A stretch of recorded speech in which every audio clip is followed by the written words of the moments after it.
Although connected with the temples, Devadasis were a complete caste unto themselves, which means they were not Brahmins, but daughters of Devadasis followed their mother's profession, and sons became Natuvnars, or musicians, dance teachers, and composers.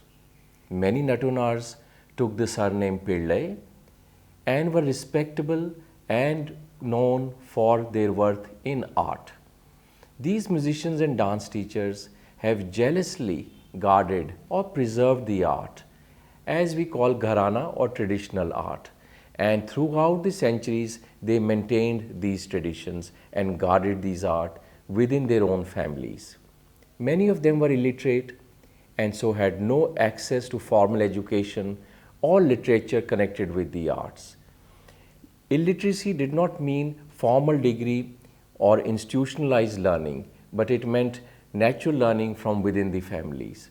Some families tenaciously held on to the theoretical background, which means the theory part of it was kept as almost a secret within certain families, and both the practice and its manifestation in music and dance followed. In traditional Bharatanatyam families, that is the Devadasis, training began from birth.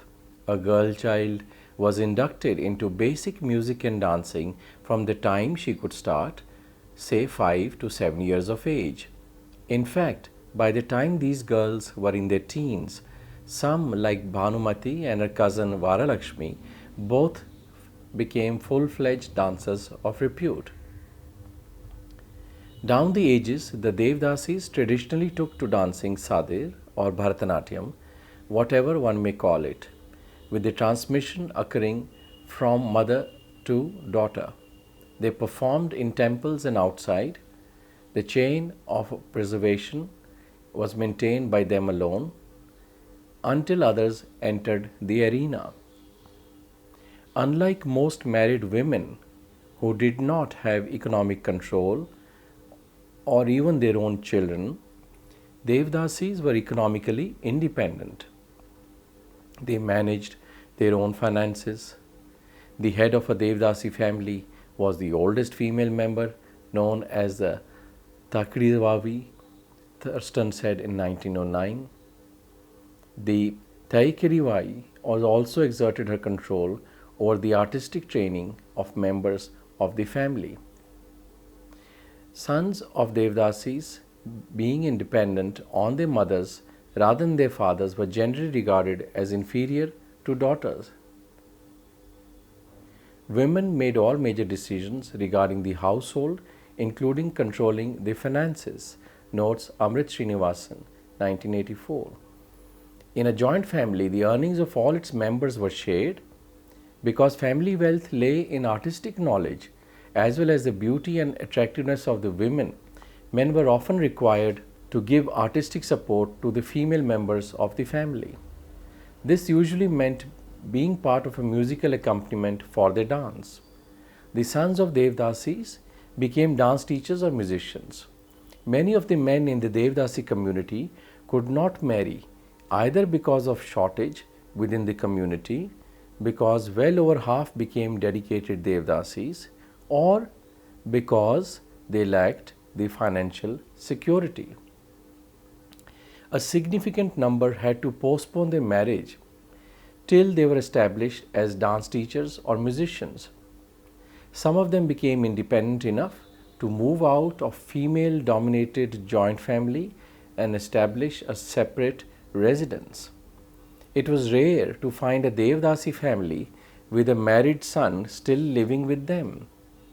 This was in contrast to the male-dominated households of the Natuvnar families, where sons often brought their wives to live in their ancestral home. These women were then obliged to help with the housework and contribute to the common good of the family with homemaking skills rather than artistic ones. Here too, financially secure males preferred to move out of the joint family and establish separate households. One important aspect of the historic role of the traditional community that deserves special attention is the methodology of teaching. The approach was complete and holistic, and the aim was to prepare the dancer as a complete artist. Virtually, each member of the family of the traditional parampara could fulfill one role or more than one sometimes. A singer could be a Natunar could be a Mridangist could also be a teacher, a dancer could sing for another dancer, and so on. The word multitasking was invented long ago, if you see this tradition. The members of the family were so trained that interchangeability of roles was easily possible.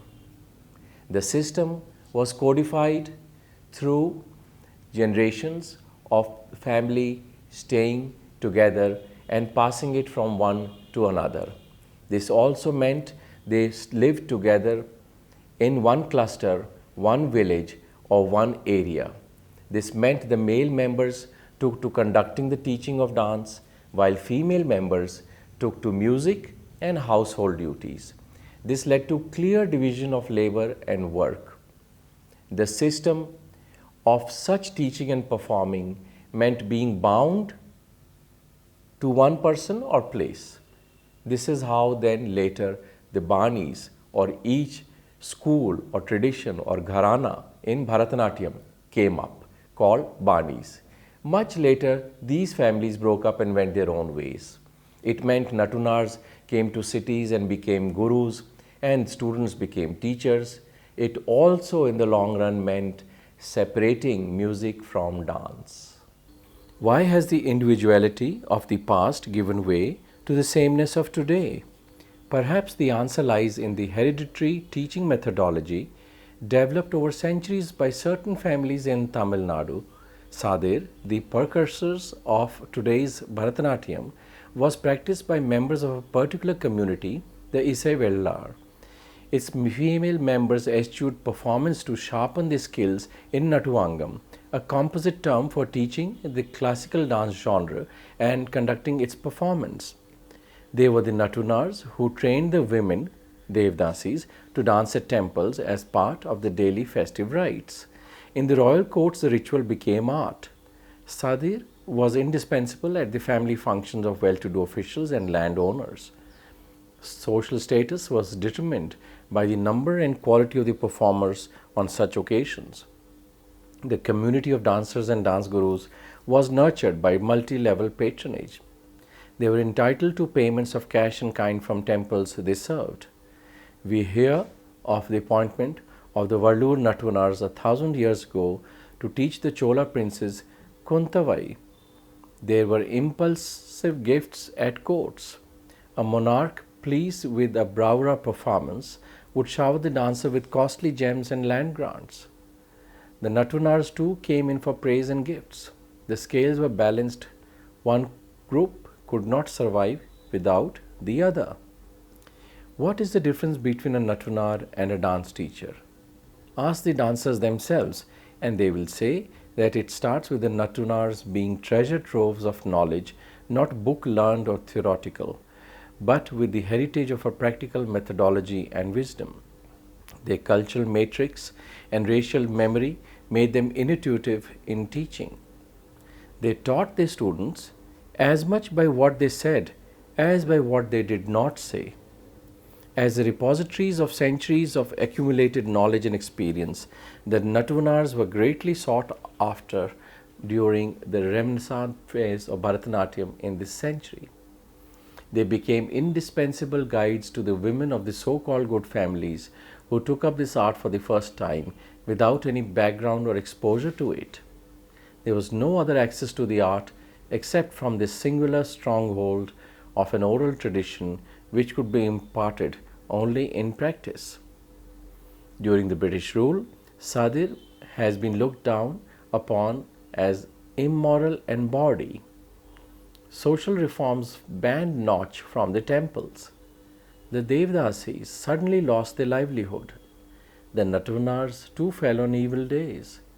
But when nationalism fired in Indian culture, women like Rukmini Devi were inspired to take up Sadir in its avatar as Bharatanatyam and stage it in a different context and milieu. The Devadasis dwindled in number, gave up the struggle, and lapsed into anonymity.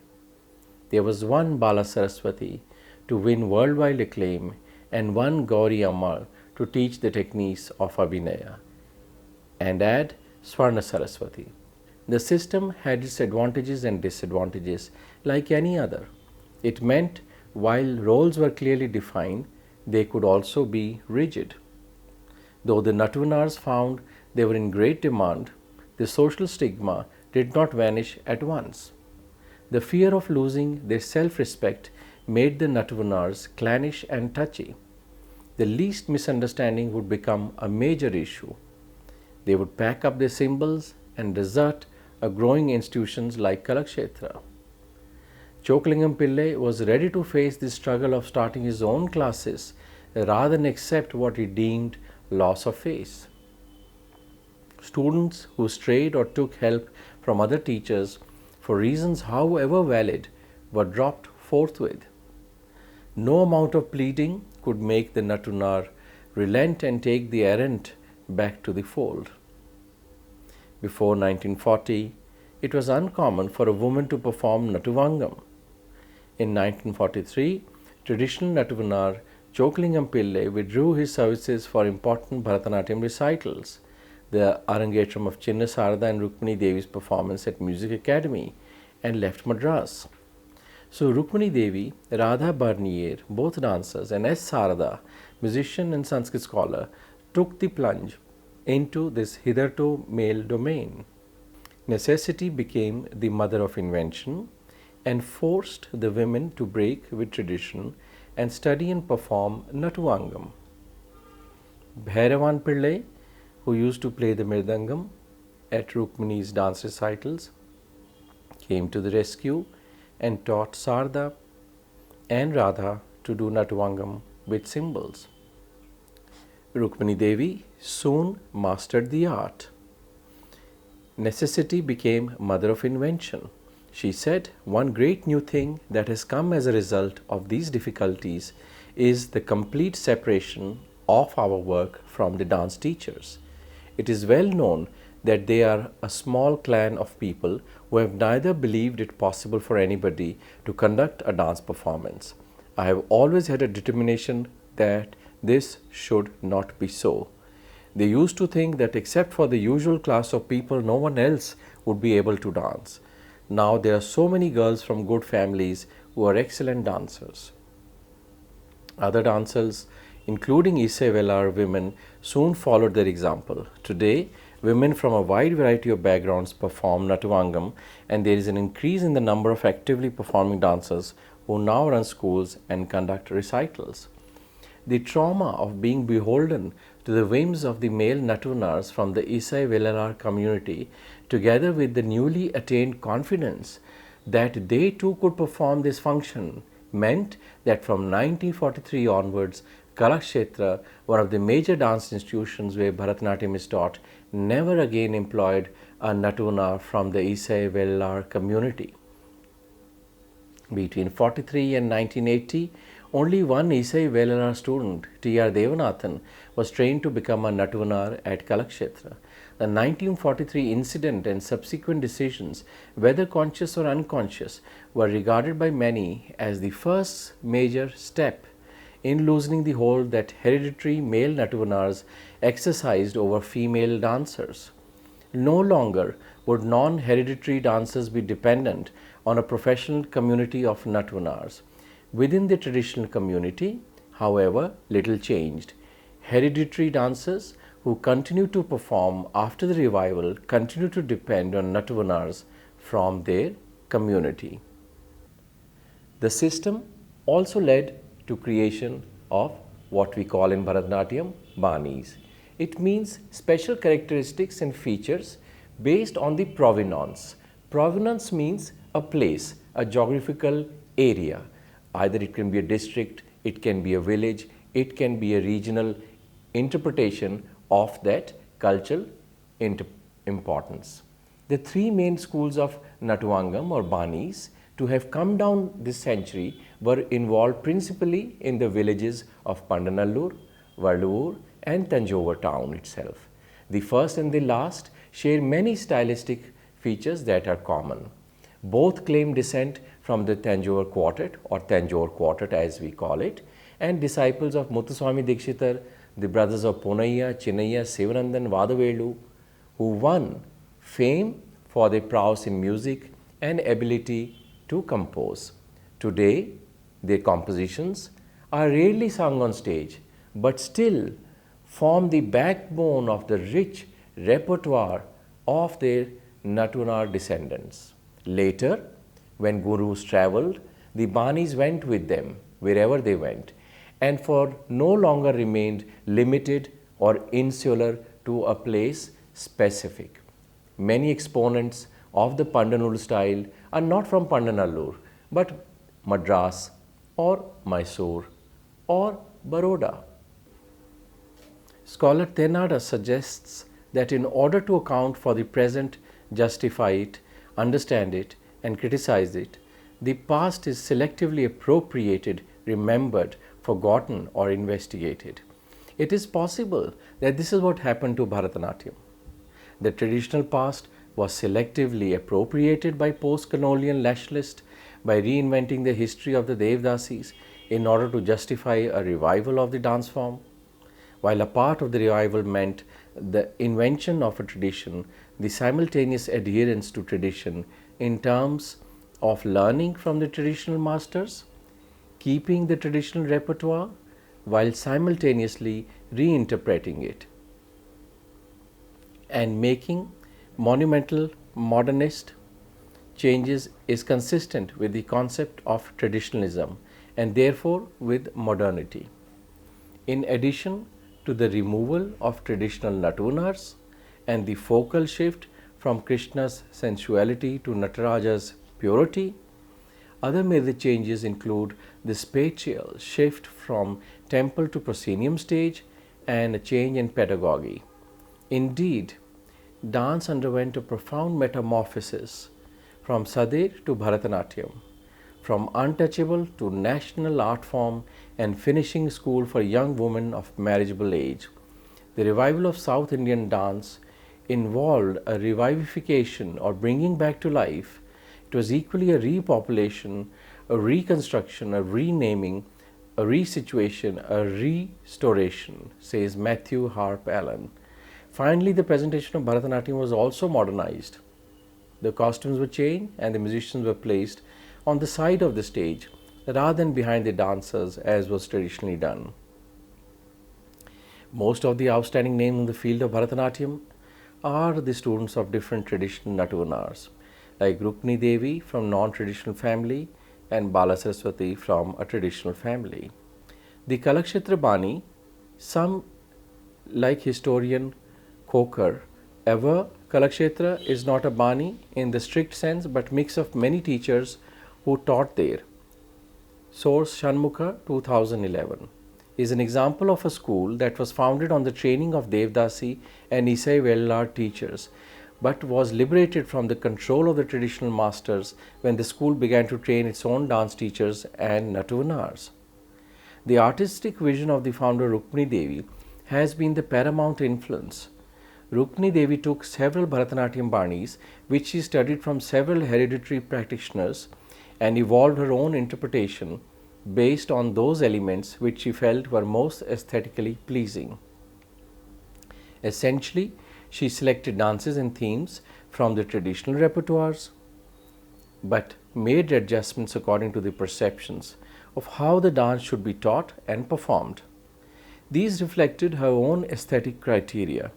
The standardized repertoire of Kalakshetra has been taught and disseminated all over India by teachers and Natuvnars.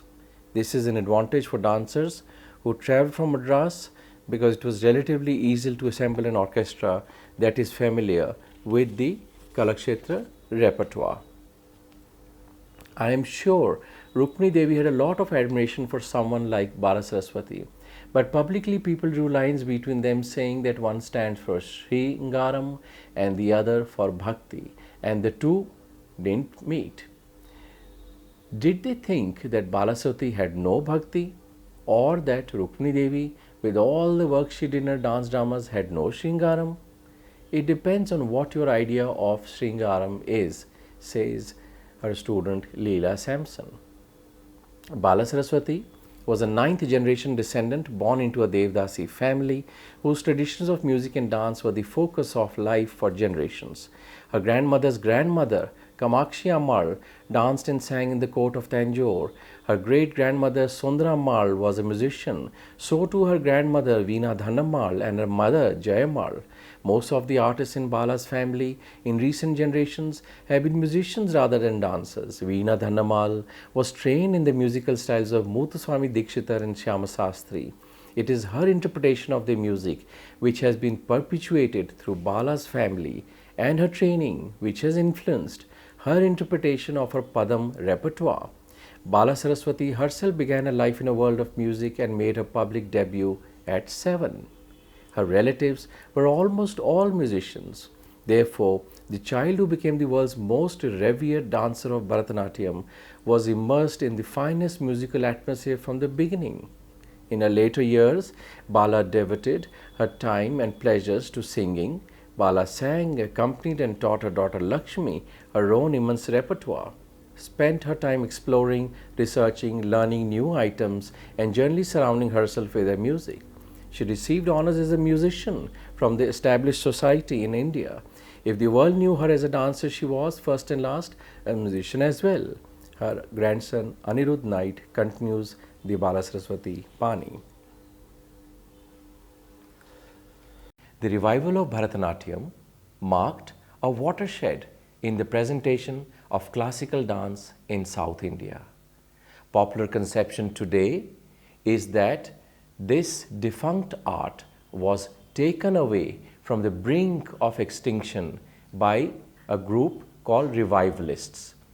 The position of Bharatanatyam as a national treasure has led to intense pressure to conserve the dance in what is perceived to be its traditional form. The opposing desires of Bharatanatyam dancers to preserve and innovate have led both sides to seek historical justification for their positions. The two extremes, innovators who equate art with creativity, and the traditionalists who wish to preserve it completely unchanged, are in the minority. The majority has taken the middle road and combined traditional repertoire with new compositions in their programs. The gradual divorce of dance training from training in musical accompaniment has also created a tendency towards greater emphasis on movement and less reliance on musicality. The increased concentration on movement and rhythmic complexities has resulted in speed delivery and diminishing emphasis on, say, the expressional aspect or abhinaya.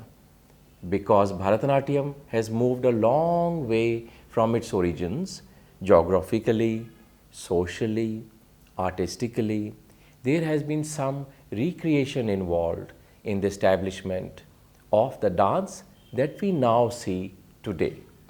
Bharatanatyam today has assumed many of the characteristics of a new or invented or revived tradition.